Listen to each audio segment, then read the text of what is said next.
calm their violence, a message which Sister Ignatius would certainly have approved of.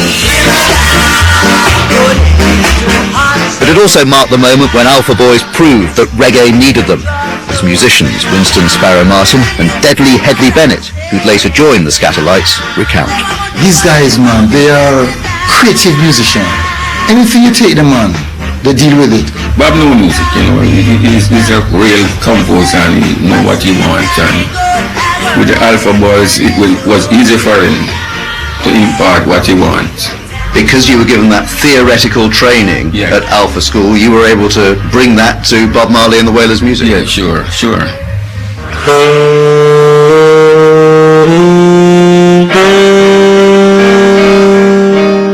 But along with those who succeeded, there were those as well who just couldn't chase away their demons. Sister Ignatius's favourite, Don Drummond, one of the founding Scatterlights, was widely regarded as a genius. Don Drummond, by the early 1960s, is being regarded as one of the top 10 jazz trombonists in the world, and would go and see Sister Mary Ignatius to talk to her about his mental problems, because he essentially was suffering from schizophrenia. In January 1964, in a psychotic rage, he stabbed to death his then lover, Margarita. He died in a mental asylum 5 years later. Even in school, when Dan started to play, even the boys in school will come around just to sit down and listen to Dan. If you listen to what he plays, you can see that something is coming out from his heart, not only as a blowing, but from his heart, what he plays. And he would play, but Sister said to him, you have to practice. He will sit and practice all day and don't eat. Just practice. Despite all the years of drumming the tenets of the faith into her boys, several would come to turn their back on Catholicism, particularly in the early 70s, as reggae became more and more associated with Rastafarianism, the movement which revered the former Ethiopian Emperor Haile Selassie as God incarnate. Rastafari, of course, which is associated with smoking large amounts of ganja, is also associated with a loathing of Catholicism. So the fact that these former pupils of Sister Mary Ignatius were involved with Rastafari must have been very confusing for her. But I've never really heard of her reprimanding them. I think she understood the paradox of it. Despite losing some of her boys along the way, Sister Ignatius's enthusiasm continued. Right up to her death, she used to manage the bookings for the Alpha School Band, and her holidays were spent visiting former pupils in far-flung parts of the world. It was the ultimate musical old boy network. She know what exactly. She know anytime a boy leave Alpha, she know what he's doing in music business, she know what he's doing, she know when he put out a CD, she know everything about him. The success rate was colossal. So the fact that she would travel with them and that to get them to come back to the school is kind of, I think it's quite understandable. For Sparrow Martin, the call came from Sister Ignatius in the mid-1980s. She'd noticed he'd started supplementing his performing career with the odd bit of teaching. And where better to do it than back at his old school, where, coincidentally, they just happened to need a new bandmaster. So I explained to her that I am doing a little business. She said to me to leave that business alone and come to this business. So I said, okay, sister, I will come, but give me a little time. She said, how long? She says, I said to her, give me a couple of months and let me just finish for 87 Christmas. She says, don't let the new year catch you. So I said, okay, sister, I will be there, and I decided. 20 years on, Sparrow Martin is still at the Alpha School, still the bandmaster, taking a new generation of deprived young boys from the Kingston slums and giving them a musical education. The band rehearses in the school hall, which is little changed from 50 years ago. The walls are crammed with pictures of former students, invariably standing proudly next to the figure of Sister Ignatius. Well, the reason why I'm here was because my parents abandoned me, but I thank God for that in some reason. Allah said, you must honor thy mother and father, but I still love her, and in the future, I'd like to find her. So, at Alpha is good. I learn music, and I also learn education.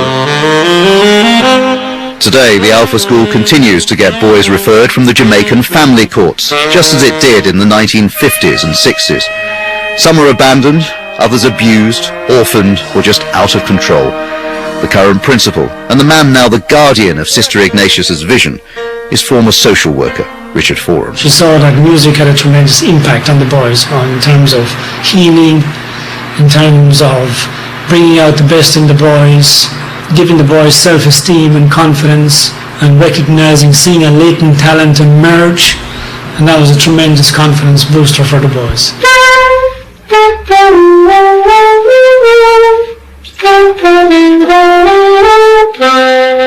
I saw her the week before she died, and I said to her, I say, to me, you are my living saint. And she laughed, you know.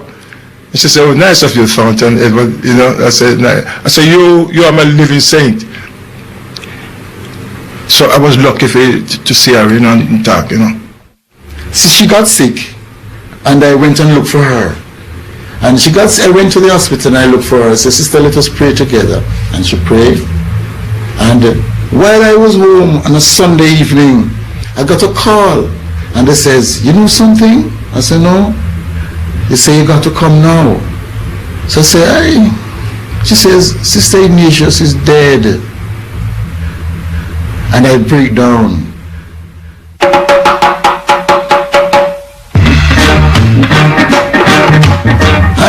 I don't see anyone right now would really take her place.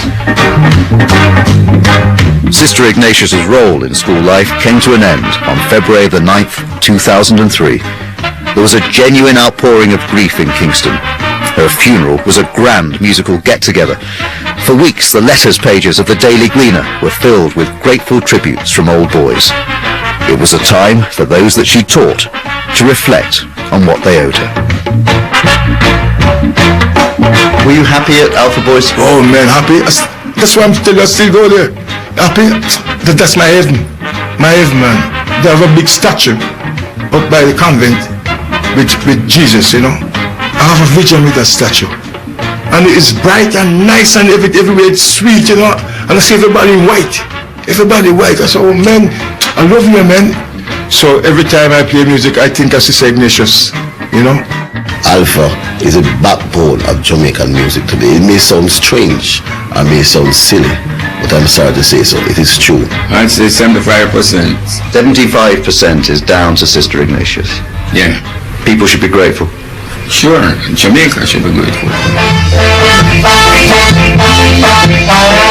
What would have happened to you, do you think, if you hadn't gone to that school, hadn't come under Sister Ignatius's care? My personal belief, I probably in prison and died today. That's what I think. You wouldn't have been a musician? No, I don't think so. I tell you, I would die probably in prison and a 6'6". I was very rotten. You see, a friendship is better than silver and gold. A love is for us all. Music alone shall live. And then if you can pass it on, because she tells me, she says, Martin, always remember Alpha and what you can do for the boys at Alpha, do it to your best. She's a great person. All right?